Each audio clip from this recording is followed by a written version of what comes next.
நம்ம லிஸ்ட்ல 10வது இடத்துல இருக்கக்கூடிய சிவாஜியுடைய காதல் படம் என்ன அப்படின்னா, 1957ஆம் ஆண்டு வெளியான அம்பிகாபதி திரைப்படம் தான். நம்ம லிஸ்ட்ல 9வது இடத்துல இருக்கக்கூடிய சிவாஜியுடைய காதல் படம் 1967ஆம் ஆண்டு வெளியான இருமலர்கள்.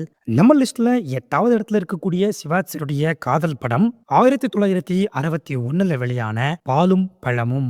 நம்ம லிஸ்ட்ல 7வது இடத்துல இருக்கக்கூடிய திரைப்படம் 1967ஆம் ஆண்டு வெளியான ஊட்டி வரை உறவு திரைப்படம். நம்ம லிஸ்ட்ல 6வது இடத்துல இருக்கக்கூடிய திரைப்படம் 1985ல வெளியான முதல் மரியாதை படம். நம்ம லிஸ்ட்ல 5வது இடத்துல இருக்கக்கூடிய திரைப்படம் 1970ல வெளியான எங்கிருந்தோ வந்தால். நம்ம லிஸ்ட்ல 4வது இடத்துல இருக்கக்கூடிய திரைப்படம் 1963ஆம் ஆண்டு வெளியான இருவர் உள்ளம். நம்ம லிஸ்ட்ல 3வது இடத்துல இருக்கக்கூடிய திரைப்படம் 1964ல வெளியான புதிய பறவை.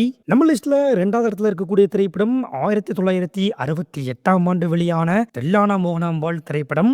நம்ம லிஸ்ட்ல 1வது இடத்துல இருக்கக்கூடிய திரைப்படம் அனைத்து சிவாஜி ரசிகர்களுக்கும் தெரிஞ்ச 1972ல வெளியான வசந்த மாளிகை திரைப்படம்.